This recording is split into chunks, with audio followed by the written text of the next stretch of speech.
അസ്സലാമു അലൈക്കും വറഹ്മത്തുള്ളാഹി വബറകാതുഹു. പല സ്ത്രീകളുണ്ട് അല്ലേ, ഭർത്താവ് അറിയാതെ അന്യപുരുഷന് മെസ്സേജ് അയക്കുക, അന്യപുരുഷനെ കാണുക, അവരൊന്നിച്ച് യാത്ര ചെയ്യുക അല്ലേ. അങ്ങനെ പല കള്ളത്തരങ്ങളുള്ള സ്ത്രീകളും നമുക്കിടയിലുണ്ട്. എല്ലാ സ്ത്രീകളില്ല കേട്ടോ, ചില സ്ത്രീകൾ.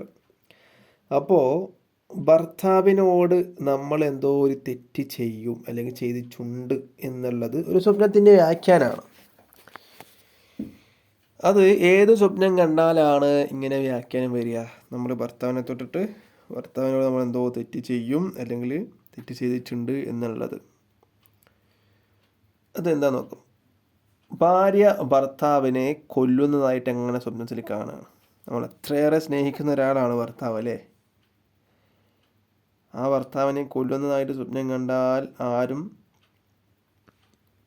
വിഷമിച്ചു പോകും. വല്ലാത്ത വിഷമം, പ്രയാസം, ബുദ്ധിമുട്ടൊക്കെ ഉണ്ടാവും അങ്ങനെ സ്വപ്നം കണ്ടാൽ. അങ്ങനെ ഭാര്യ ഭർത്താവിനെ അറുത്ത് കളയുന്നതായിട്ട് സ്വപ്നം കണ്ടാൽ എന്തായിരിക്കും അതിൻ്റെ വ്യാഖ്യാനം?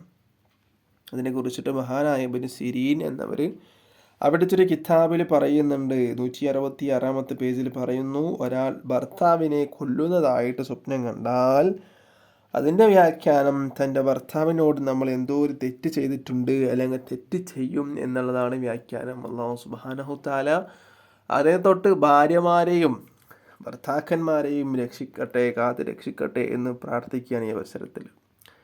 നല്ല രീതിയിൽ അള്ളാഹുവിനെ വഴിപ്പെട്ട് ലോകത്തിൻ്റെ നായകൻ ഗുരു മുത്തു മുഹമ്മദ് മുസ്തഫ സല്ലല്ലാഹു അലൈഹി വസല്ലം തങ്ങളെ സഞ്ചരിച്ച പാതയിലൂടെ സഞ്ചരിക്കാൻ നമുക്കും നമ്മുടെ വീട്ടുകാർക്കും വേണ്ടപ്പെട്ടവർക്കും കൂട്ടുകാർക്കൊക്കെ അല്ലാഹു സുബ്ഹാനഹു തആല തൗഫീഖ് നൽകട്ടെ.